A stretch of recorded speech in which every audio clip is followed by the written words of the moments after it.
Magandang hapon po. Ngayon po ay araw ng Friday, December 29, 2023.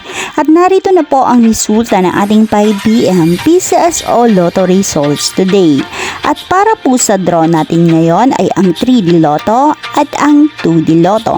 Para po sa mga bagong nanonood, huwag niyo pong kakalimutan mag-subscribe sa aking channel at pahit na din po ako ng notification bell para updated po kayo lagi